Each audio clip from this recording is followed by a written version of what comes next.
Good morning and welcome to another video at JW Auto.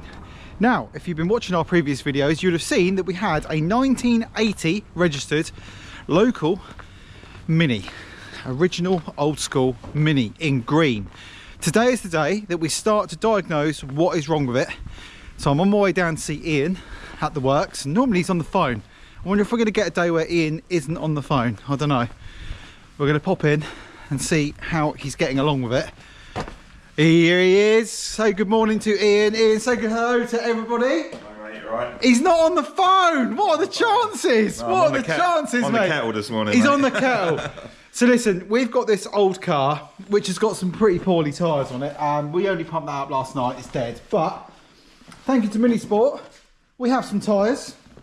But the main reason it's here, and he's not messing around, he's in here, he only had it half an hour, is it won't start. And also the customer wants to try and get this to a roadworthy position. So it's going to go up on Ian's ramp today, and he's going to check things like suspension, brakes, bushes, exhaust, and we're going to have to go through what it's going to need. But step one, see if we can get it fired up. So Ian, what are we doing this morning? So we've had the plugs out, sprayed a bit of WD-40 down the bores. Yep. We've checked that it turns over. The alternator was a little bit seized, but I've managed to get that turning. Oh, nice. I've just checked the points, cleaned them up. They look in good condition. Distributor cap's all good. And clean plugs up now. Yep. Yeah, and then probably put a full separate fuel feed on it just to see if we can get it running for a minute. Okay, what? So to eliminate getting any rubbish from the fuel? Smells like paint stripper. So all right, like a lawnmower. yeah, I'd imagine that wants draining out. So perfect. yeah, we'll just see if we can get it actually running and then drain the fuel tank. Excellent, because there's no point me valeting this car and doing anything to the appearance of it until the engine's working. And because we've got so many friends in the trade and Ian's so local to us, it makes sense that we just get the car here and I keep liaising with the customer about costs. But we've got experts like Ian that are willing to get involved with an older car like this and see if they can get it going. So once you've given me your report, I can then go back to the customer with costs. They can then agree it or disagree it, and we can shelve it for another day. But I can't see it being expensive. You know, these are quite still, to this day, a relatively affordable, cheap car to fix. So hopefully, mate, we'll have some answers by the end of the day. I'll come back over with the camera. Yeah, I'll give you a shout when it's ready to turnkey. Oh, that'd be exciting, wouldn't it? Go. I'm just going to check spark and stuff now. So it's been off the road for 32 months. Yeah. So it's been stationary, just sat doing nothing. And it's had a cover on it, which is why, you know, it's not absolutely horrendous, but it's not good for engines. It's not working. So no, the alternator was. It may well want a new alternator. To be fair, it does look quite corroded, mate. Yeah, it was quite corroded. So we'll see what happens when we actually get it fired up.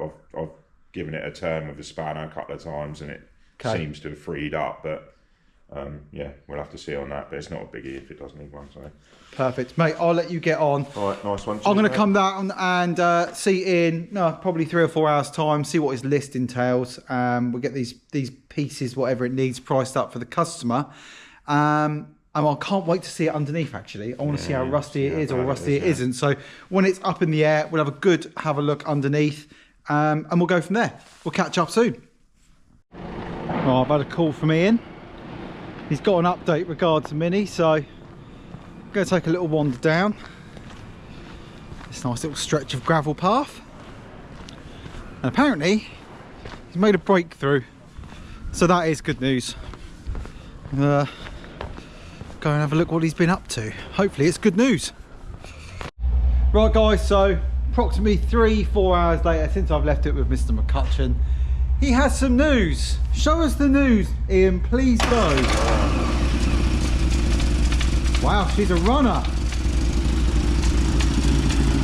Well, that is good news. Yep. What did it need? Bit of fresh fuel, just clean plugs up and stuff. Yeah. Run a bit of stuff down the bores. DC's the alternator. That's about it, really. Lovely old job. She's a runner. It's actually quite quiet, isn't it? It is. It's got a little blower on its door. Yeah. But listen, we're working with a car that actually works now, so we can get excited about next steps. So I can't actually believe how quiet that is. Yeah. It's actually like a little thermal machine, isn't it? So let's get the car up in the air and show us what it is we need to do underneath it to make this thing roadworthy? Obviously, we're going to need a new number plate. That much is obvious. I'm pretty sure I know someone that can make number plates. That'd be me. So we'll get those underway. Got the wheels off ready. I'm going to go and take these over to the tyre fitter centre soon and get our brand new tyres fitted on those, because the ones that were on it were nowhere near roadworthy. They were cracked and perished. But looking forward to getting underneath and having a look.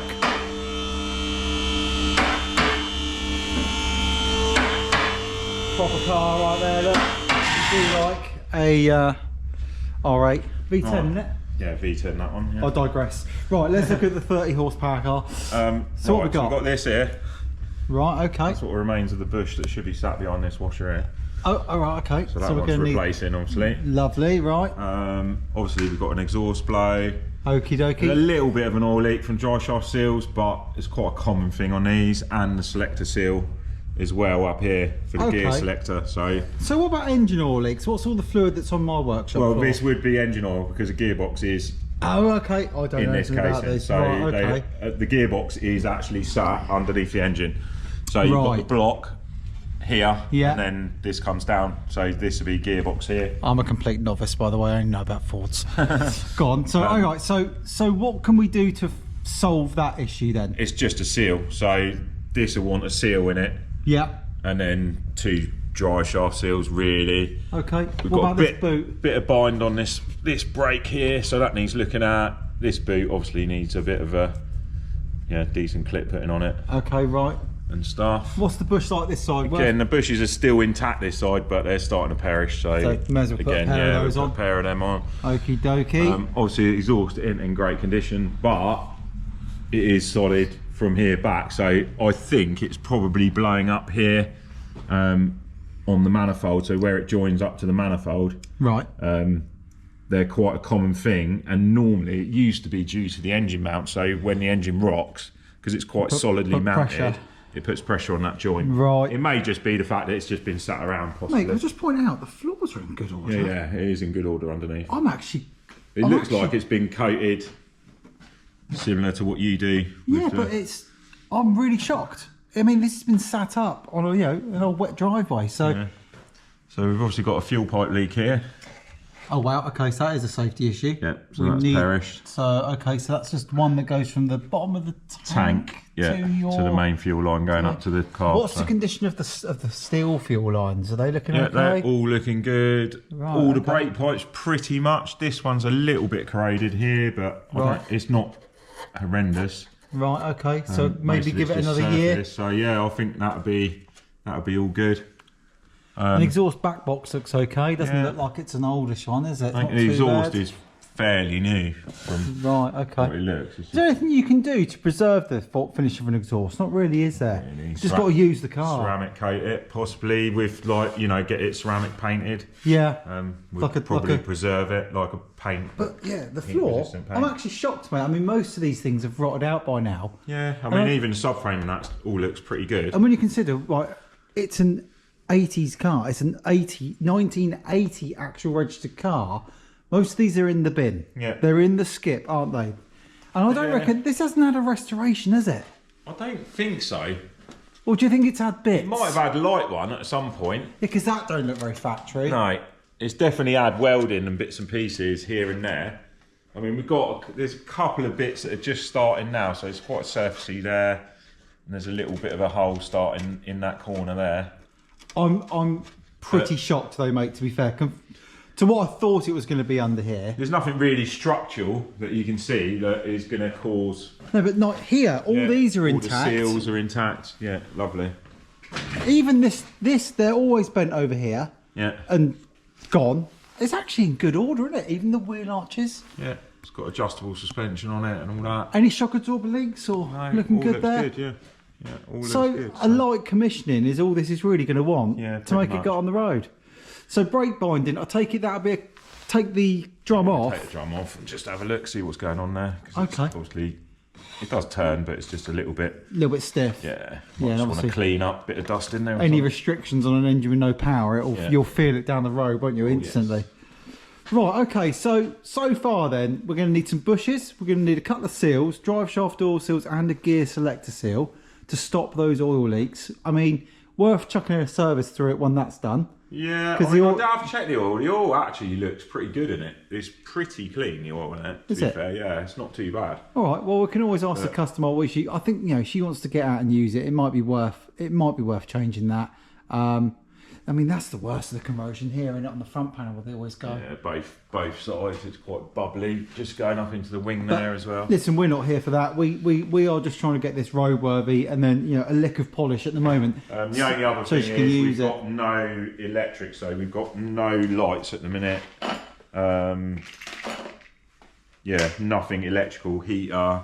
Oh, really? Yeah, nothing is working. Not that there's a major amount of electrics on it. We've got no indicators, no wipers, no nothing. So it sounds like it made ignition possibly ignition switch, I think. Because yeah. When I first started it didn't, like, the ignition switch was a bit hit and miss. Right. So you've got to sort of flick it. It's working a bit better now, but when you go to start it, before you had to turn it back slightly to get it to actually kick in. Yeah. So it may well just be an ignition switch issue. Okay. But yeah, that needs looking into as well. So we've got no headlights. The hazard warning lights, funny enough, work, but no indicators. They're probably all separate because of safety, aren't they? A separate circuit. Well, listen, next up then is when you've given it a looking at, as in getting prices together, I'll come down and see you, get a list up together for certainly safety related components underneath and your oil leaks. We'll then get that customer to either approve or disprove that. I'll get the tyres on it this afternoon. At least we ain't got to push it. I mean, not that it's heavy, but my unit ain't the closest from here when you're pushing a car. And certainly with flat tyres. Starts and drives now, so... Yeah, nice. I suppose we'll not know about things like clutch and brakes really until you run it down the road. Clutch, I tried. Clutch is a little bit low on it. Probably do with adjusting or bleeding up, maybe. Okay. But the clutch does work. Yeah, it selects? Yeah, selects gears. Okay. Yeah, so... Good news. Well, good news for the old Mini. I'll go and give Jen a ring and let her know how we're getting on with it. And yeah, when you're done with it, it'll be coming down to me for a lick of polish, just to, you know, brighten it up so that she can get back out on the road on this car. So, well, thank you, Ian, so far. I will sign off and leave you to get some prices, mate. Thank you very much. Right, so that's the Mini running. Ian's under control with pricing up for the Mini. Happy with that. I've dropped the tyres to the tyre centre. They're going to get them fitted for the morning for me. We've run out of time to get that car in this video concluded. But while I'm here, I just wanted to show you that. Is this the last proper Mercedes? Who knows? I think it might be. The C63 is a fantastic bit of kit, and to find one low mileage is also quite tricky. So yeah, I am very excited to be handing this over. The customer has just arrived out the front, but I'm going to whiz the camera around and show you. But this is one hell of a rare colour, and it's only done 50,000 miles. So a bit of a find for the customer. Let's switch the camera around and I'll show you around before he comes in. But there she is, fully paint corrected. This has had a stage 2 detail, which is what it needed. And it's had our Sequartz Professional ceramic coating laid over the top of that corrected paintwork, but I'm sure you'll agree that has come out absolutely beautiful. What cars are getting wide arches like this in it these days? They're just not, are they? This is something we need to hold on to from the past, because you're just not getting this anymore. Like, what a beautiful bit of kit. And also complemented by the interior. The interior is gorgeous. Look at that. What a beautiful car. Something else, that is. But I just thought, as we're on the daily updates, we're on our midweek vlog, I thought I would show you this car because it is something else. And we just don't get any of the older variety Mercs as much as we used to now. It's all sort of modern day hybrid electric and smaller V8s. But when was the last time you saw a 13 plate look that beautiful, eh? Absolutely stunning. Anyway, that concludes today's vlog. I've shown you the Merc. We're doing well with the Mini. Watch out for the next video. It's going to be a corker. And as of today, I am signing off. But thank you as always for watching. I much appreciate it. Please hit that sub button if you're enjoying our content. Thank you again for all your absolutely beautiful comments on this platform. It really spurs me on to carry on every day, picking the camera up and getting in front of it for you guys. I'll see you on the next one.